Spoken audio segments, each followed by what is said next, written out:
Enterprise 2 by Virginia Evans and Jenny Dooley. Copyright Express Publishing. All rights reserved.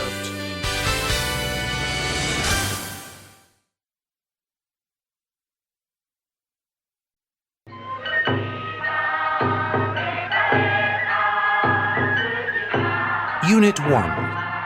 People around the world. Exercise 7, page 7. Hello, people of Thailand. Whatever country we come from, whatever colour our skin is, we all have one thing in common. We are all people of the world. Thailand is a beautiful country with a rich culture just south of China. People call it the jewel of Southeast Asia for a good reason. Its tropical climate, white sandy beaches and ancient temples make it a perfect holiday destination. What makes it really special, though, is its people. Thai people are good-looking. They are short with delicate features. They have got black hair, dark eyes, and light brown skin. The Thais are friendly people who are well known for being generous and kind. We are a happy people who have strong wills and are especially proud of our history, says Kasem from Bangkok. Most people in Thailand live in villages. A typical Thai village consists of wooden houses, a school, and a Buddhist temple. Most of the people in the villages are farmers and fishermen. The men usually work in the fields or catch fish in the rivers, and the women plant the crops. Family life is very important in Thailand, and families often eat together. Thai food is very spicy and includes curries, fish, seafood, soups, and noodles. We eat rice with our meals and use a lot of strong spices in our cooking, explains Kasem. Thai people love to enjoy themselves. Popular free time activities include Thai boxing and watching traditional dance shows. Thais also celebrate many festivals throughout the year. My favourite holiday is Surin in November, when we always have elephant football matches, says Kasem. Thailand is a wonderful country. Its fascinating sights, rich cultural history, and warm-hearted people make it unique.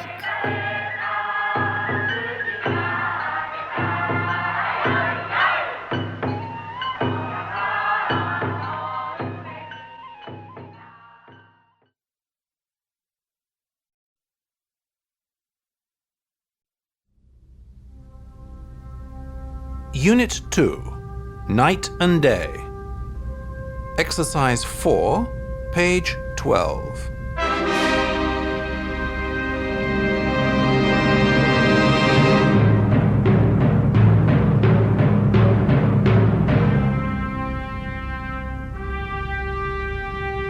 Night and day around the Milky Way.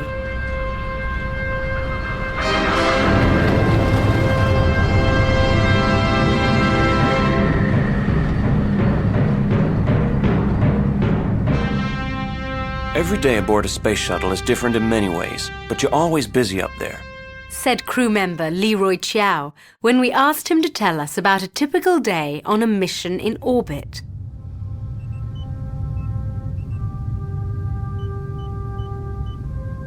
Good morning. Every morning, Mission Control wakes the crew up with music at exactly 6:41 p.m. CST, Central Standard Time. That's the same time that people in Chicago use. The pieces of music are always different. For example, they might wake up to a traditional Japanese song one day and a new American rock song the next. After that, they have a couple of hours to wash, have breakfast, and get the morning messages from Mission Control. Washing isn't easy in space, and it's impossible to have a shower, so the crew wash themselves with a wet sponge. Shaving is also a difficult task up there, so the men have to use special space razors.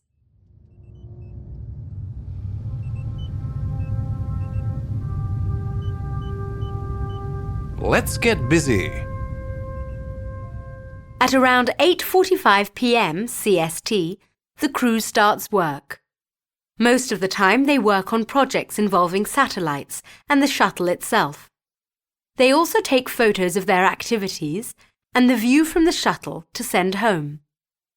Each day, there are also 2 6-hour spacewalks, We have between 8 and 10 minutes to do each task, says Leroy. so we have to work very closely and help each other. The crew take a short break for lunch during the afternoon. They need a lot of energy, so they eat a lot of food. According to NASA, the crew's special meals are tasty and very good for them. After lunch, they go back to work until around 8:45 a.m. CST.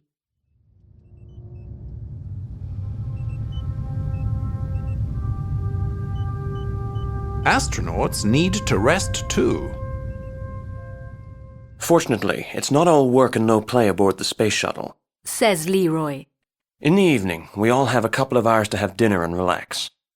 Most of us read and send our personal email in this free time, but we also like to read books or listen to music.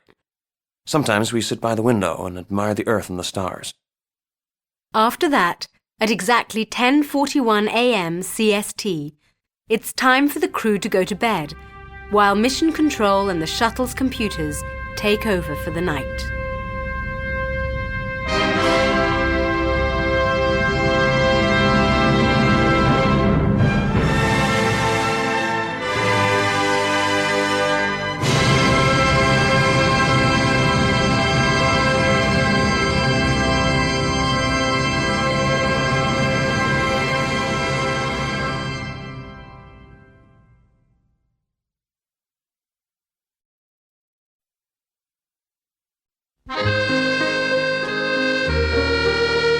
Unit 3. Shop till you drop. Exercise 5. Page 19.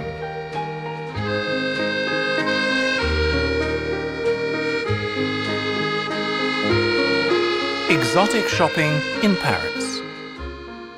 Paris, the capital of France, is a shopper's paradise, with plenty of large department stores as well as thousands of delightful smaller shops. Antique lovers can find fantastic furniture in the small antique shops on Bonaparte and Jacob Streets, and collectors can find rare books on the bookstores lining the banks of the River Seine. There are also some great department stores which sell everything from perfume to furniture. Galeries Lafayette, Paris's largest department store on Boulevard Haussmann, offers a great variety of high-quality woolen skirts, leather jackets, and designer clothes. The Marais is a group of little streets with some of the trendiest boutiques. There you can buy fashionable clothes, shoes, and jewelry. For shoppers with big bank accounts, there is a wide range of jewelers and designer fashion houses along the Rue de Rivoli, such as Cartier, Chanel, Nina Ricci, and Christian Dior. Shops in Paris are usually open from 8 or 10 in the morning till about 7 in the evening, from Monday to Saturday. The big sales come after Christmas and before the autumn collections. Don't miss the chance to go shopping in Paris. There is always something to suit everyone's pocket and taste.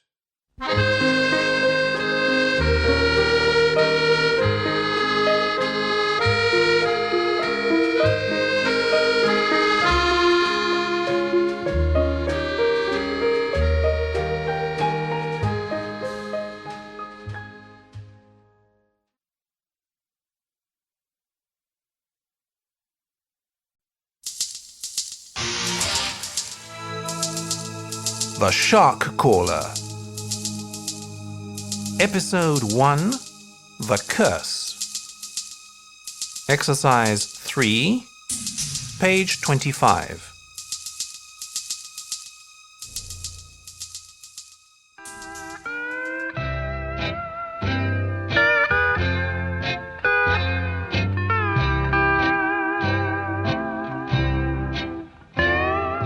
Mike, the editor of the Morning Sun, has sent Sandra and David to the village of Kontu in the South Pacific.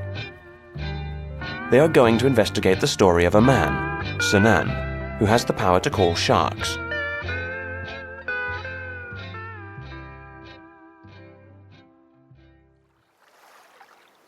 So this is the village of Kontu. Let's find Sinan now. Look at those two men. Sinan must be the one on the left. No, it can't be him. He's too young. Sinan must be the older man. Look, he's coming over. His eyes look like a shark's. And he's got marks on his arms and legs. Hello, Sandra. Hello, David. Come, my hut is this way.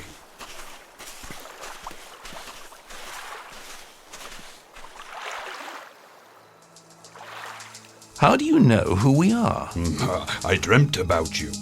Now you must prepare for tomorrow. You must eat only sweet potatoes and go to sleep early tonight. But what is all this for? Don't ask questions. Do as I say. I'm going to the forest to begin my magic and dream of the shark.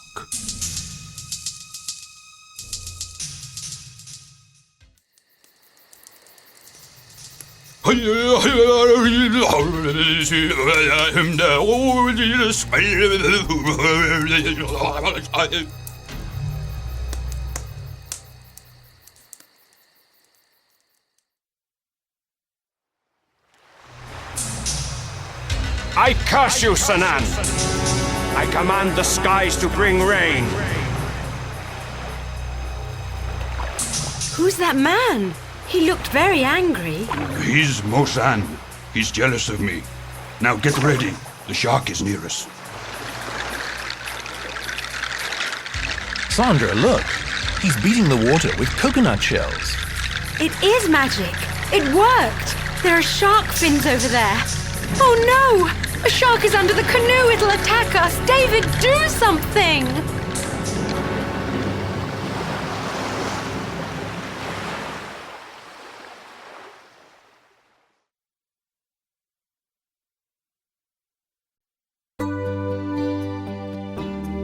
Unit 4. Days to Remember.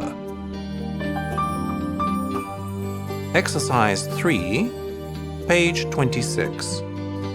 The Wedding Anniversary.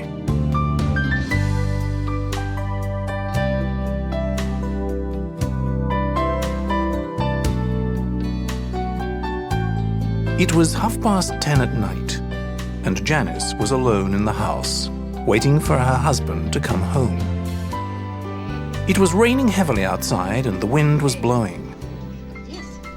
She was watching TV when the doorbell rang. James has lost his keys again. She thought as she opened the door. Instead of her husband, though, Janice saw a young woman standing there. She was wearing a long white dress under her coat, and she was holding a bouquet of pretty flowers. Excuse me, The young woman said sweetly. would it be all right if I used your phone to call for a taxi? Oh yes, of course. Janice replied. I'll call one for you now. She went to the telephone, asked the local taxi service to collect the young woman, and returned to the front door. The young woman wasn't there, but her flowers were lying on the doormat. Janice couldn't see her anywhere. So she picked up the flowers, went inside, and phoned the taxi service again to cancel the call. She sat down on the stairs, puzzled by the young woman's mysterious disappearance. There was something familiar about the woman, but Janice couldn't think what it was.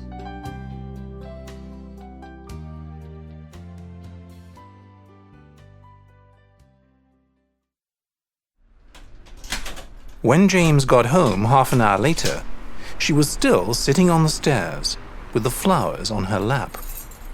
What's the matter? He asked. You look as if you've seen a ghost. Perhaps I have. She said jokingly. She showed James the flowers, and told him about the strange woman. James laughed, then went upstairs to change his clothes. As he was going past the guest room, he heard the sound of a clock ticking. It sounds like the clock my grandparents had when I was a child. James thought. But that stopped working 20 years ago. He went into the room and turned on the light. His grandparents were no longer alive, but many of their things were still there. James looked around and saw his grandparents' clock. It was ticking loudly, and it showed the correct time. Then James noticed an old photograph next to the clock. It was a picture of a young couple on their wedding day, with 15th April 1910 written on the photograph. James took the picture and went downstairs.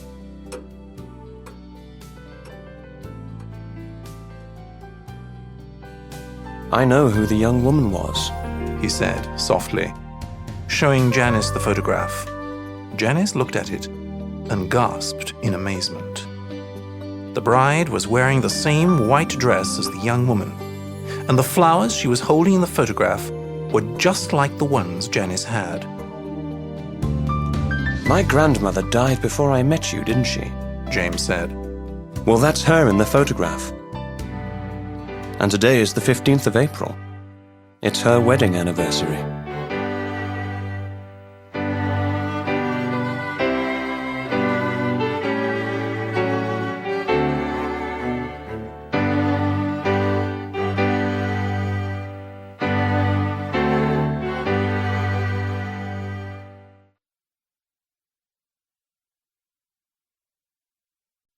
Exercise 23, page 30.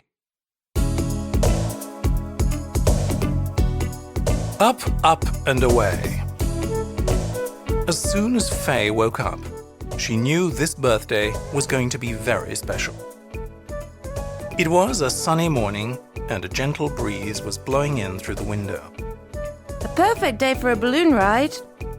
Faye said excitedly to herself. Half an hour later, her friend Bob picked her up in his car.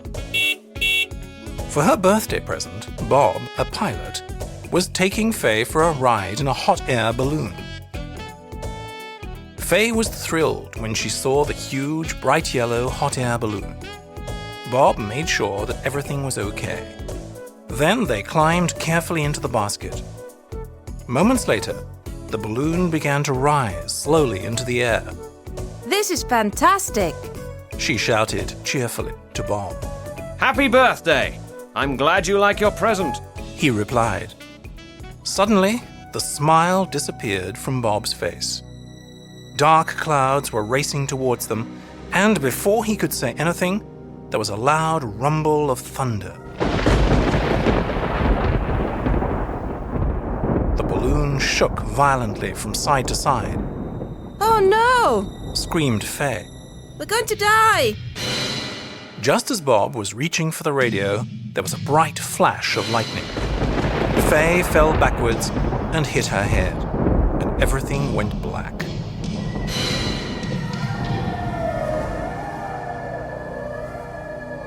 When Faye opened her eyes, she saw Bob's worried face in front of her. Are you all right? He asked anxiously. The balloon went down, He explained. but fortunately we've landed in a tree. I've already radioed for help. Faye looked over the side of the basket and realized they were hanging from a branch. Don't worry, Said Bob calmly. it'll hold us. At that moment, a fire engine appeared. Its siren was wailing, and its red lights were flashing brightly. 2 firefighters jumped out, and 5 minutes later, Faye and Bob were standing safely on the ground. We're safe at last. Faye cried. Faye, I'm sorry. Replied Bob. It wasn't quite what I had in mind, but I'm sure you won't forget this birthday.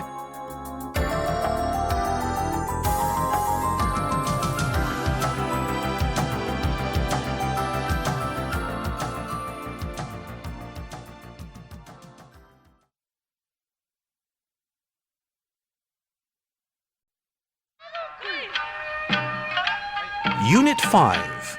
Planning Ahead.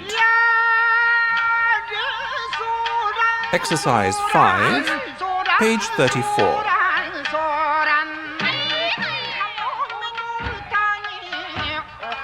Ito Oshima is a schoolboy from Japan. He is 17 years old. I've always wanted to be a firefighter because I want to save lives. Firefighters have to be brave and strong, as their work is often dangerous. I work out twice a week at the local gym because I want to be ready for the entrance test. I'm sure I'll pass it. After the test in September, I'm going to begin a firefighting training course. I know the course isn't going to be easy, but I'm going to work really hard. I hope I'll pass it, so wish me luck.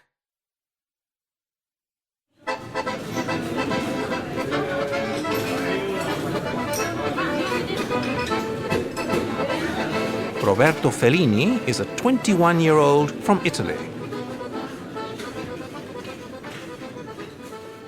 I want to work as a barman because I like meeting people. A good barman has to be friendly and patient. This won't be a problem for me, as I love socializing and I never get angry. I recently finished a bartending course in Rome, and I'm very excited at the moment, as I'm getting a full-time job in my uncle's bar next summer.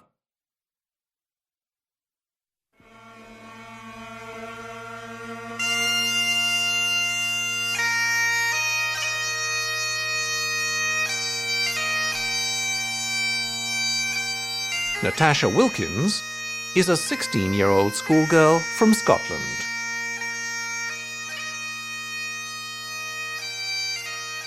I like to work as a doctor because I like helping sick people. It's not an easy job though, as doctors have to be hard work and careful. They often work very long hours and they can't make mistakes. When I finish my A-levels, I'm going to study medicine at university. I just hope I'll be a good doctor.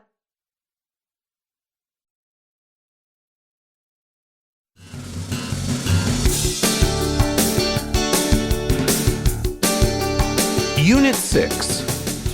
Food, glorious food.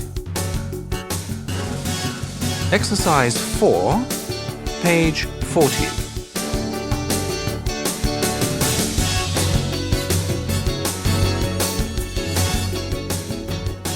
What do the stars eat? Film stars are everyone's favorite subject.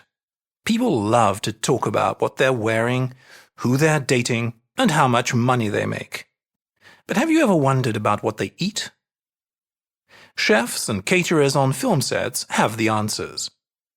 Every actor has different eating habits, Says Chef John Sharp. Some stars love meat, while others are strict vegetarians who don't eat meat, eggs or fish.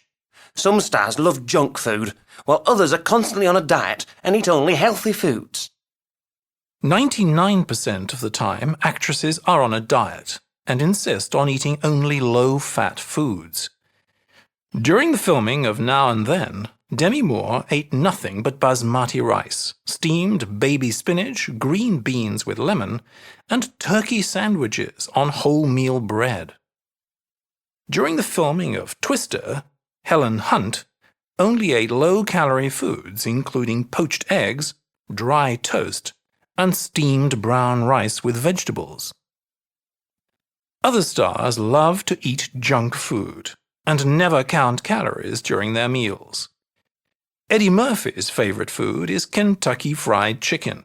Whoopi Goldberg doesn't worry about how healthy her diet is and loves fatty bacon sandwiches with lettuce, mayonnaise, and lots of butter. One thing for sure is that cooking for the stars is never easy, because they are often fussy eaters. They want food fixed exactly the way they like it, and always have something to complain about, says caterer Susan Tate. Bill Murray won't eat watermelon with seeds in it, and Mickey Rourke insists on freshly squeezed carrot juice twice a day.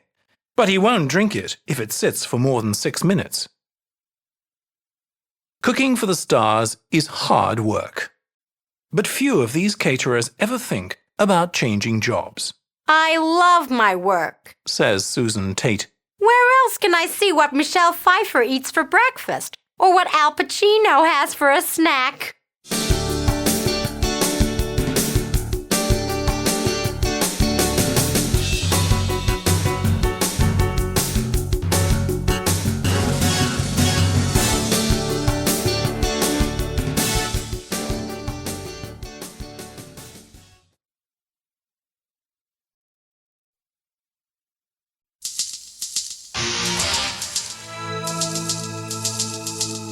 The Shark Caller. Episode 2. Bad Magic. Exercise 3, page 47.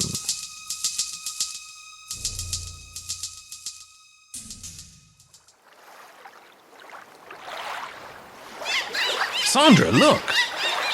Dolphins! They're dolphins! Look at them! Oh, they want to play with us! Oh, something is going wrong. Oh no! It's raining! The man was right! It looks like a storm is coming. Sanan, quick, take us back to the shore. I can't. I can't move my arms. Someone has cast a spell on me. David! We'll drown! Do something! Give me the paddle.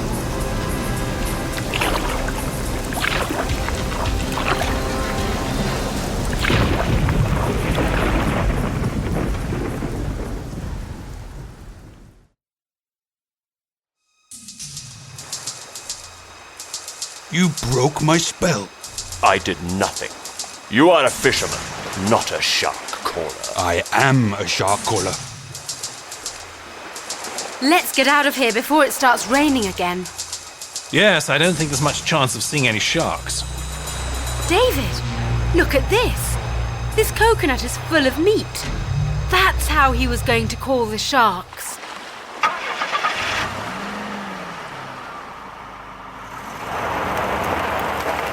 Well, that was certainly very interesting.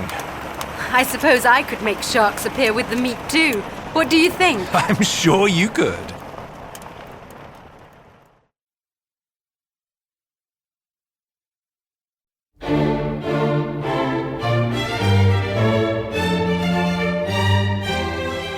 Unit 7. Profiles. Exercise 2, page 48. Working with the sick. 34-year-old Diane Gray was a successful doctor in the south of England.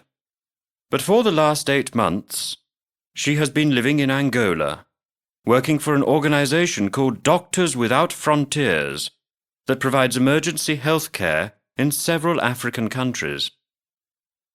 Diane was a GP in Horsham, Surrey.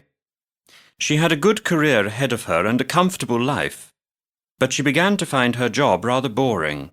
She says, I was treating patients with routine medical problems, colds, sore throats, and so on, and I felt a need to do something more important.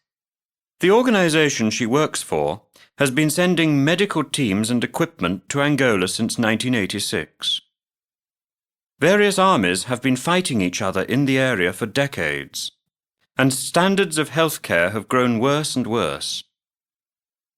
Outside the cities, there aren't enough hospitals, clinics, doctors or nurses, and many diseases have become a major problem. At first, Diane was shocked, but she has been working hard to improve conditions there. During her time in Angola, she has treated thousands of patients and has been training local people as healthcare workers. Working here has been a very meaningful experience, She says. I have never felt so useful before. It's so great to know that we have been helping people who really need it. She will be leaving Angola next month, but she has already decided to return to Africa as soon as possible.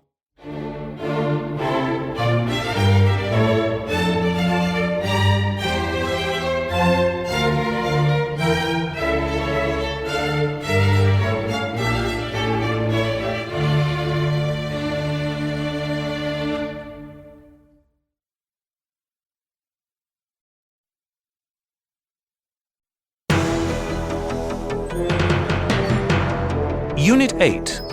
A brush with danger. Exercise 3. Page 54.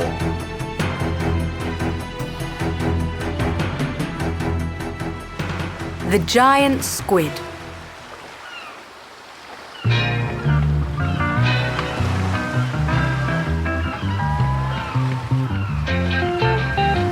Kaikoura is New Zealand's most beautiful island. Jim Banning said to the latest group of tourists. You can often see whales here too, swimming near the shore. Jim was a fisherman, but during the summer he gave guided tours of the island. He used to tell the tourists exciting stories about a sea monster which lived off the coast of New Zealand. Of course, he had never seen it himself and didn't really believe it existed. Still, tourists enjoyed the story, and Jim hoped this would help to improve business.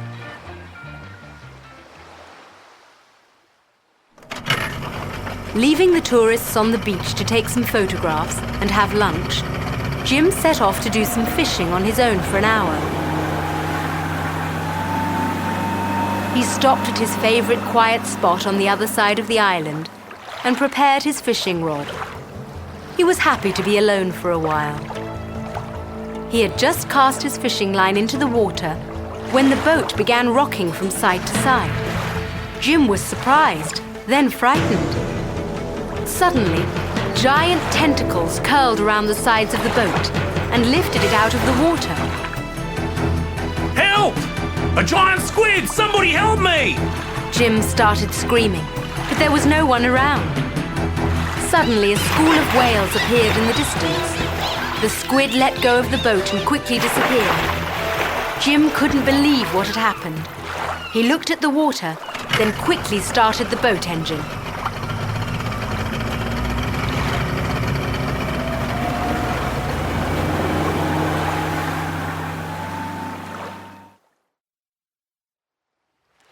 When he reached the beach, he told the tourists what had happened.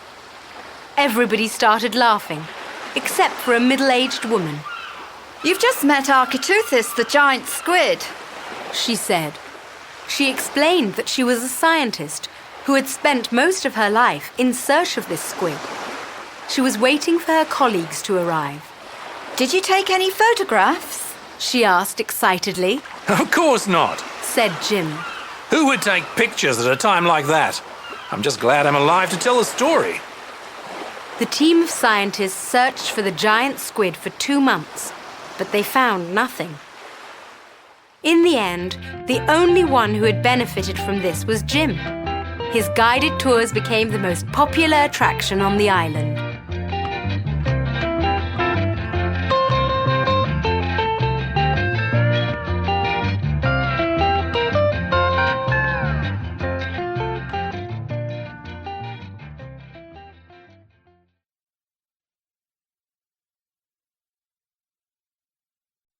Exercise 21, page 58.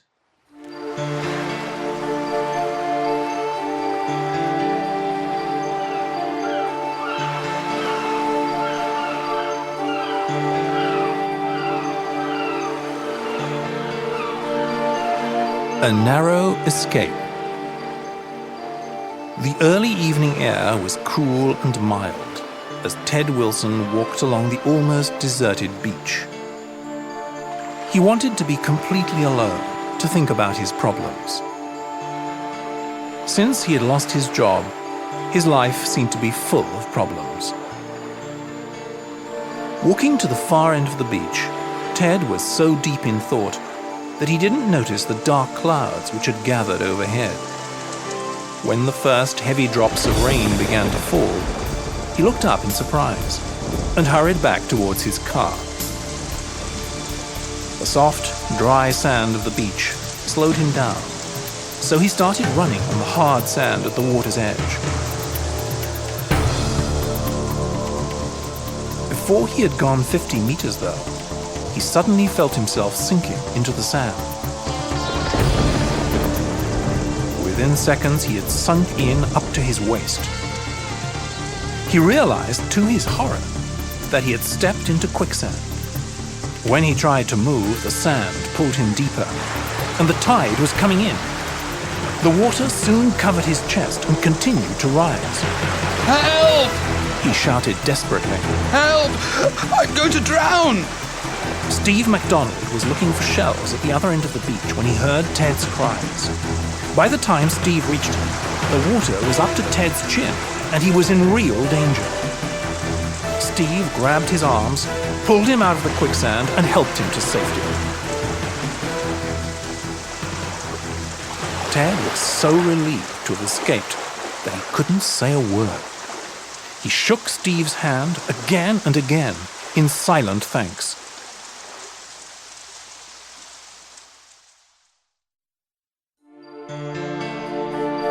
After what had happened, Ted realized that losing a job wasn't the worst thing that could happen to someone. He was glad to be alive and felt sure that everything would be all right in the end.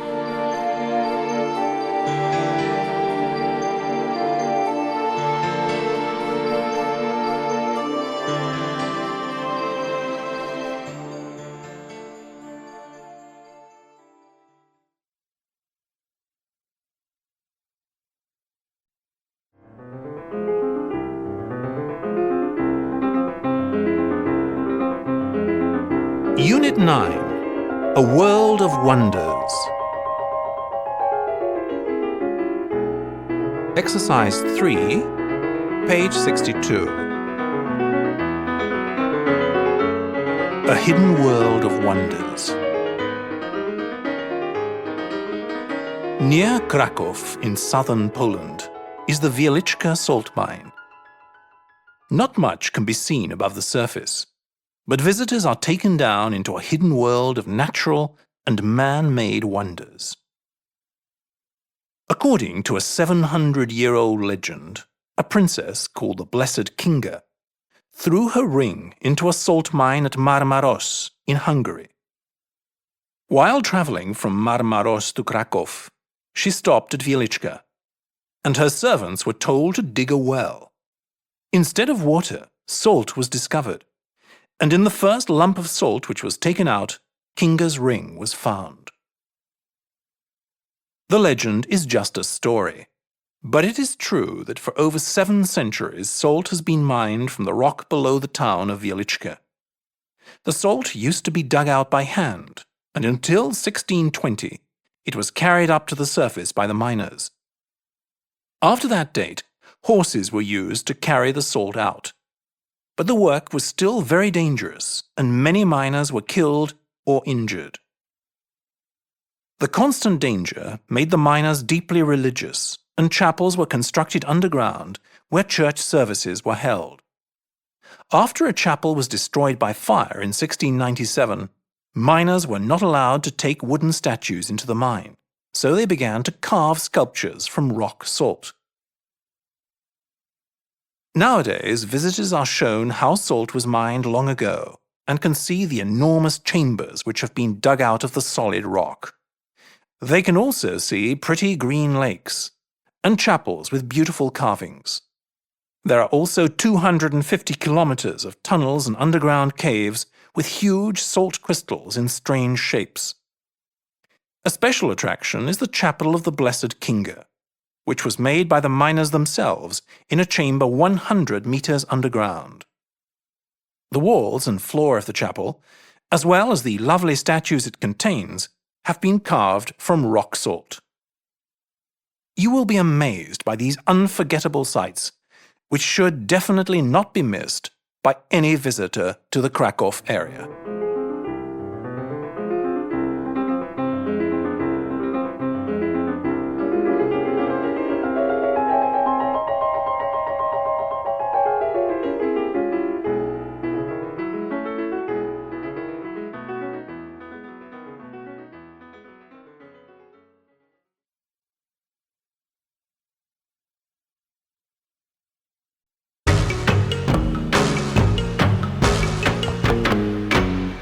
The Python Hunt. Episode 1. Do Not Disturb. Exercise 2, page 69. Sandra and David are in Cameroon, West Africa. to write about a python hunter.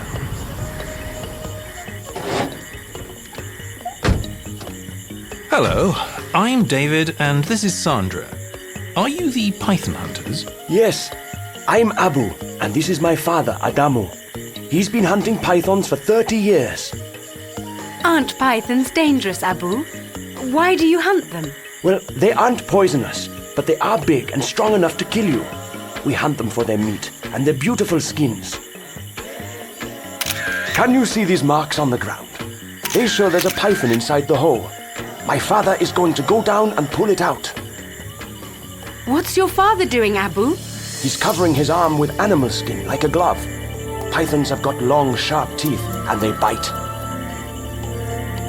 I want to take pictures of the snake inside its hole before Adamu catches it. Be careful, David. Don't get too close to the python. Help! Quick, Sandra. Help me pull him out.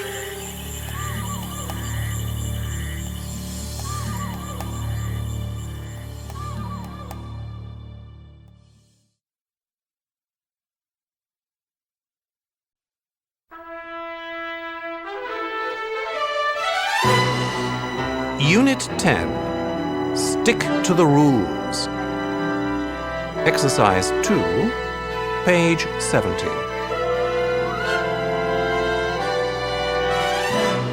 Is your home a safe place for your kids? Every year, thousands of children are injured in accidents in the home, accidents that could be prevented. Read this leaflet and make sure that similar accidents don't happen to your children.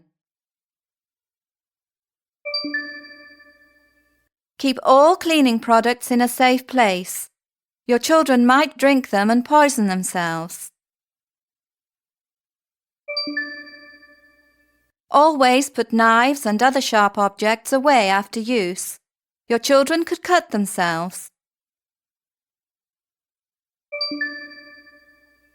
Never allow your children to play with pots and pans on the stove. They could scald themselves. Make sure you cover electrical sockets when they are not in use. Your children could give themselves an electric shock. Never let your children play with matches. They might start a fire and burn themselves. Fit safety gates at the top and bottom of the stairs. Your children could fall and hurt themselves.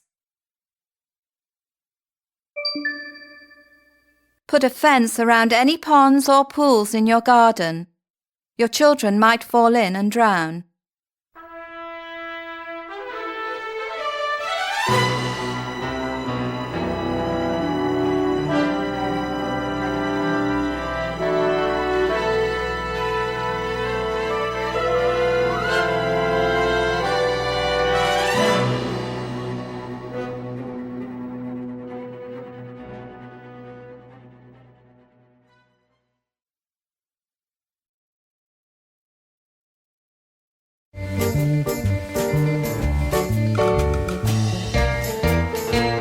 Unit 11.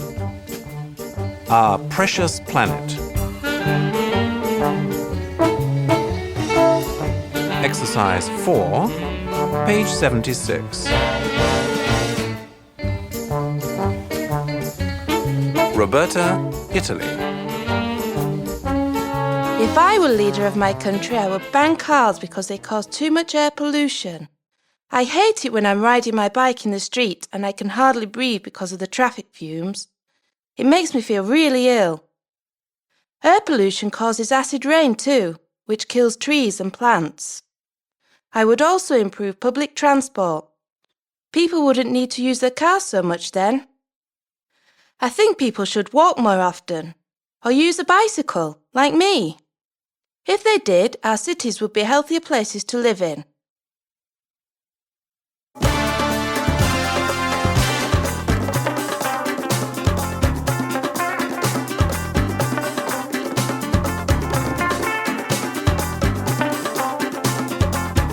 James, Kenya.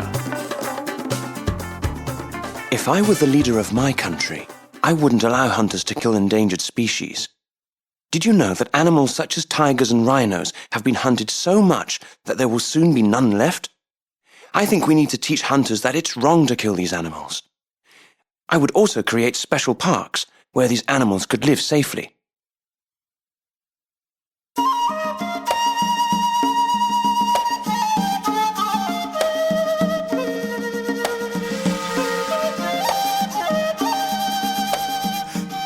Maria, Brazil. If I were the leader of my country, I would stop logging companies from destroying the rainforest. It's terrible the way that animals and rare plants die when the trees disappear. Don't these companies know that they're not just destroying the trees and the wildlife? They could destroy us all. Trees produce oxygen, which is one of our most basic needs. One answer to the problem is to make the logging companies plant new trees. If they did that, it could save the rainforest and give all of us cleaner air to breathe.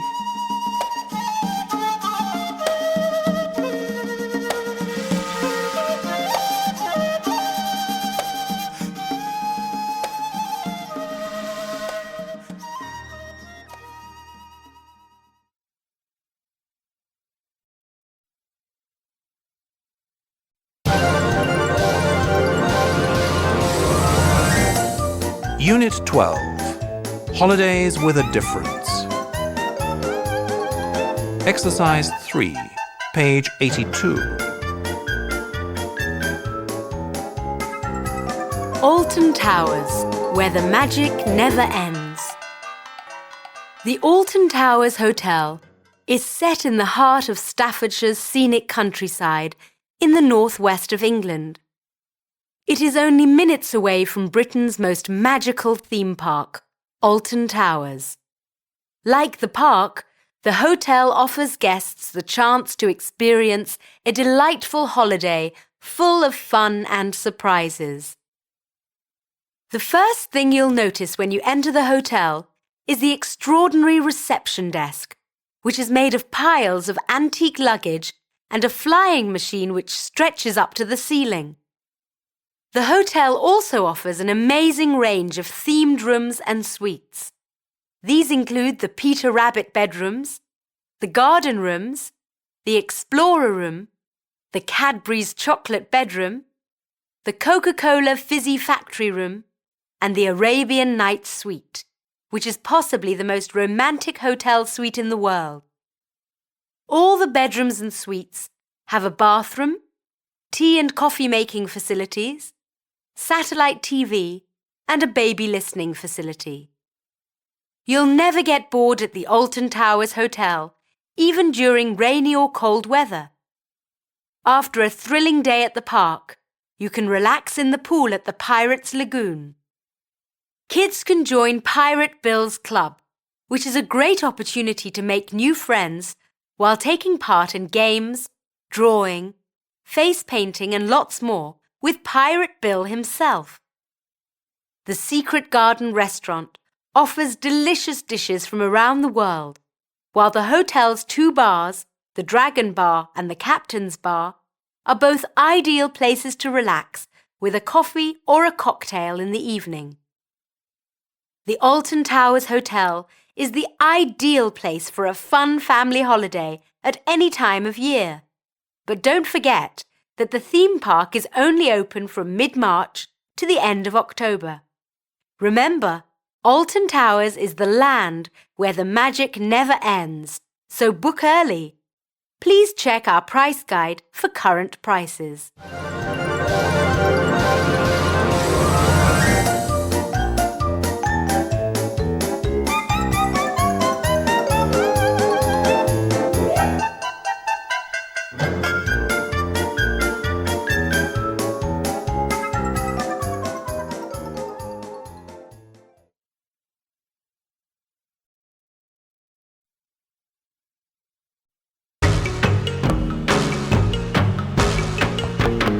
Python Hunt.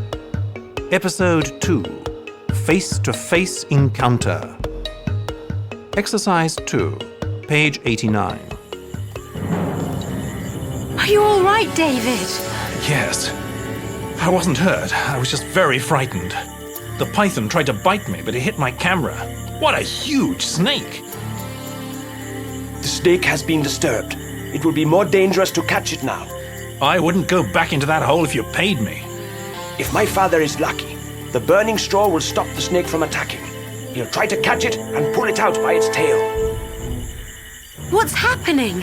Is Adamu all right? If he wasn't all right, we would hear him shouting. Don't worry, Sandra. He's done this hundreds of times. Now I must hold its head before it can attack. Wow! It's enormous! Move back, Sandra. Abu can't catch it if you stand there. Oh no! Look out!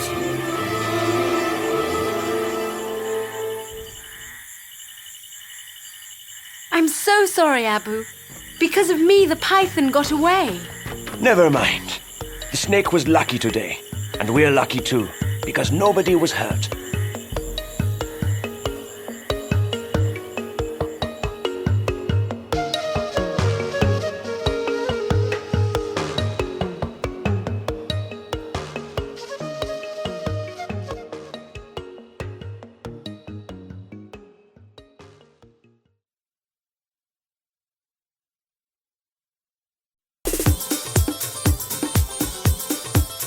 Unit 13. Join in the fun. Exercise 3, page 92.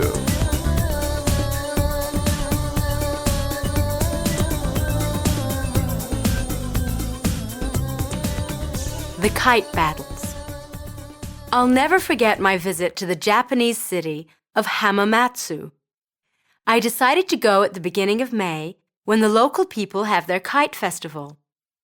Every year between the 3rd and 5th of May, the local people fly colorful kites to bring their children good health, strength, and courage.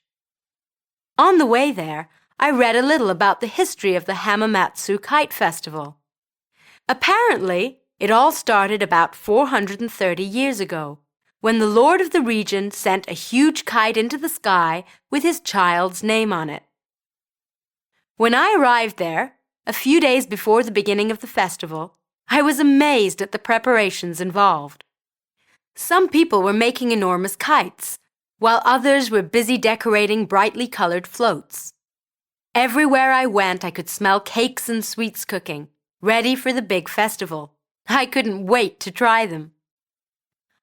On the first day of the festival, the sky was filled with huge, colorful kites. I was so excited that I couldn't take my eyes off the sky. The aim of the battle, explained an old man, is not to win a prize, but for the teams to show off their skills by knocking the other team's kites out of the sky. He also told me that each team was flying a kite for a family who had recently had their first child. I noticed that every team had different costumes, which were embroidered with elaborate designs to match the ones on their kites. They wore scarves around their heads, and they had to wear gloves to protect their hands from the kite strings. The kite teams were mostly men, but hundreds of women and children had come to watch the event. The atmosphere was fantastic, and all around me people kept waving flags, banging drums, playing trumpets, and blowing whistles. At the same time, the teams were furiously tugging their opponents' kites to the ground. I couldn't help admiring them for putting on such a stunning show. On the last evening of the festival, I really enjoyed walking around the city center and watching the floats. People had put an incredible amount of work into making them, and they were really beautiful. It made me feel sad to think that I would leave for Tokyo the next day, but I knew that the memories of the kite festival would stay with me forever.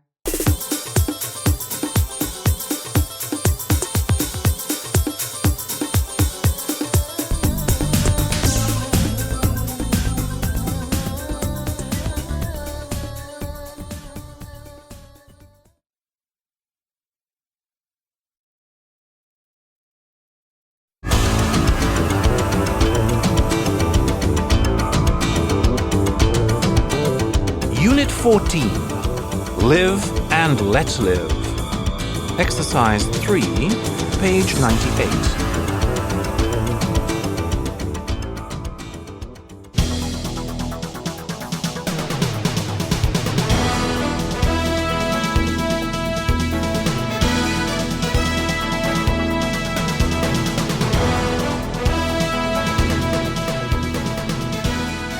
Animals in danger. The World Wildlife Fund needs people to act now to help save the 10 most endangered species in the world. John Hewitt, age 26, is planning to adopt a rhino through a special rhino protection project. I found out about the dangers rhinos face through a nature documentary on TV. Rhinos live in eastern and southern Africa. They weigh from 3 to 5 tons and can reach a speed of around 45 kilometers per hour. Although it is illegal, hunters kill them for their horns, which are very valuable. Now they are in danger of becoming extinct. I think that rhinos should be bred in captivity until they can live safely in the wild, and people must stop buying products made from rhino horn.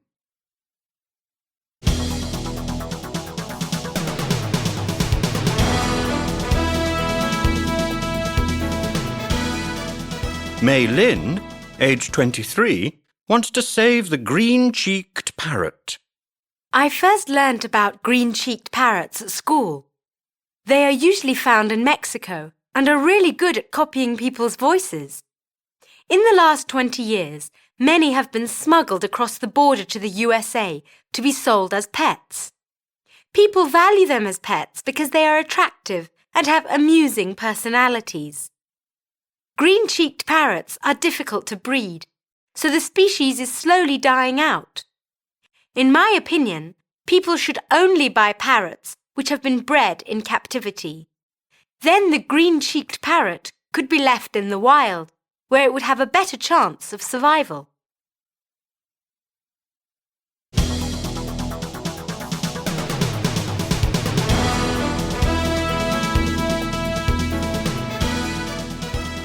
Lee Barker, aged 34, works for the WWF and is worried about the alligator snapping turtle. Here at WWF, we're trying to save the species of turtle, which is the largest freshwater turtle in North America. In fact, it is facing extinction because it's killed for its meat.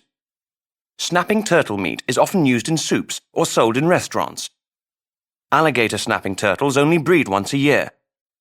We believe that if people stopped buying these turtles as pets and stopped eating snapping turtle soup, the turtles would have a chance to breed and survive.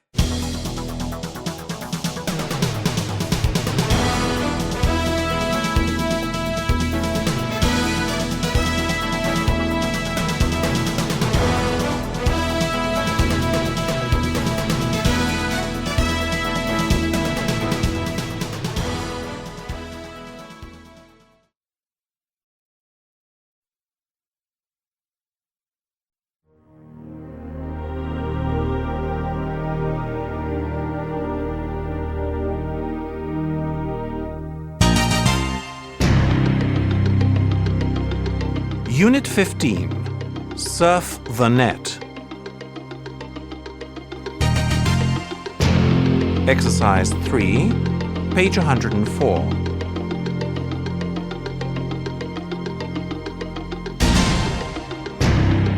The Internet. FAQs. The Internet is without doubt one of the most important inventions in history. It was started in 1968 by the US government, but at first it was used mainly by scientists. Since 1990, when the World Wide Web was created, it has changed the world and its uses are growing every day. What exactly is the Internet? The Internet is a network, several networks in fact, of millions of computers around the world, connected by phone lines, satellite or cable, so that all the computers on the net can exchange information with each other. That's the same thing as the web, isn't it? Not quite. The Internet links computers, and the World Wide Web is a system which links the information stored inside these computers. What is a website and how do I visit one?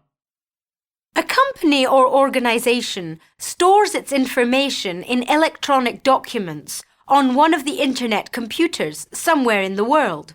This computer space, the company's website, has an address in the same way that every telephone has a number. To visit a website, you simply enter the address. Your computer is connected to the website, a document is downloaded, and a page appears on your computer screen. How do I surf the net? When you visit a website looking for information, some words on the page may be underlined, showing that there is more information about the subject in another document. If you click on one of these words, the web automatically connects your computer to a new document or website, even if this is stored thousands of kilometres away. You're surfing the net. What can I use the internet for? The main use of the internet is to find information for your schoolwork or job, or just to find out more about your hobbies, sports, or current events. You can also use the internet to read newspapers and magazines, play games, plan your holiday, or buy things from your favourite shop. Email makes it possible to send electronic messages anywhere in the world in seconds, and you can use the internet to chat with people and make new friends. What do I need in order to use the internet? If you don't already use the internet, all you need to get started is a computer, a modem, and a phone line. Using the internet is getting cheaper and easier all the time. Are you ready to surf the net? There's a whole exciting internet world out there waiting for you.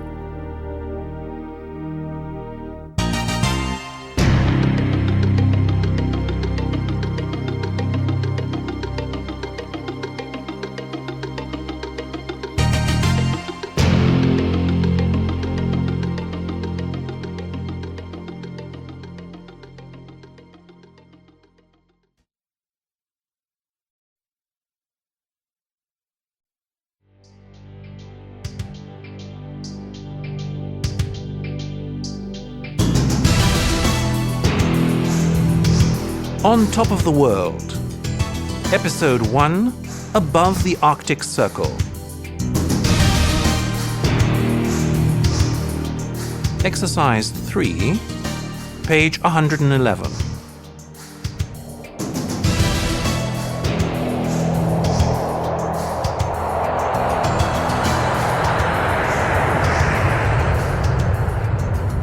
Sandra and David are going to the Arctic Circle to write an article about Greenland's glaciers.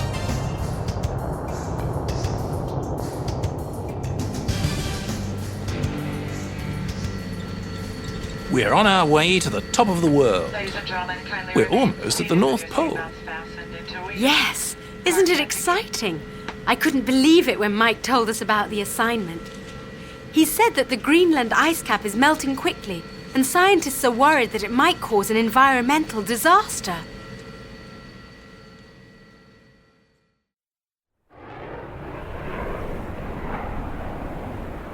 Welcome to Greenland. I'm Tony Francis, from the research station. It's more than 600 kilometers north of here, above the Arctic Circle. How will we get there? I know it's too far, but I'd love to travel on a dog sled. Sorry to disappoint you, Sandra. We're traveling by plane. There it is. We'd better leave because it's getting late. Will we reach the research station before it gets dark? Don't worry, David. Above the Arctic Circle, the sun doesn't set in summer. We're going to the land of the midnight sun.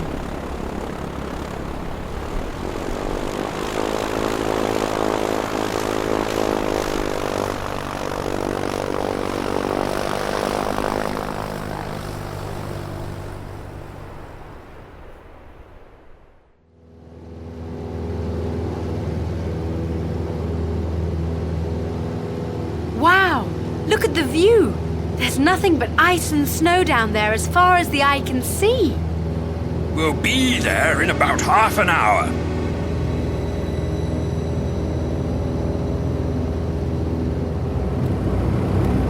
What? Oh no! What's wrong? The engine stopped! I'm gonna try to land on the ice! Hold on tight! Mayday! Mayday!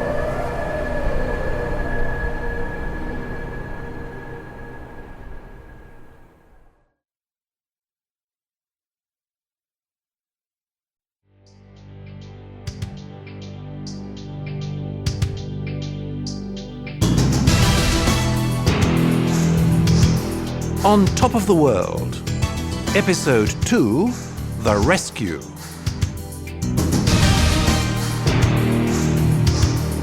Exercise 2, page 113.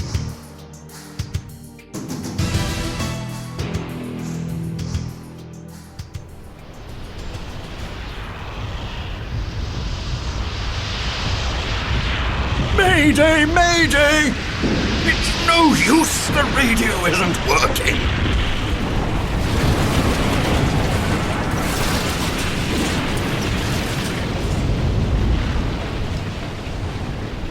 Well, at least we've landed safely. Well, I'm sure someone will come and rescue us. Yes, but there's a lot of smoke coming out of the engine. We'd better get out of here quickly.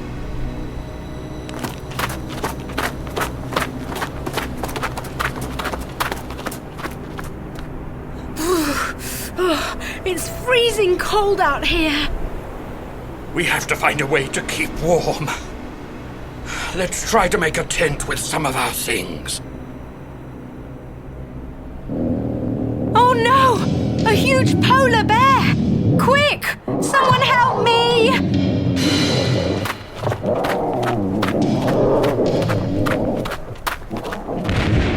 What's that noise? Oh, thank goodness! The polar bear's running away! Thank you. How did you do that? We've got special noisemakers. Let me introduce myself. I'm Andy Wilson, and this is Ken Chapman. We're explorers. Are you all okay? Yes, but our radio isn't working.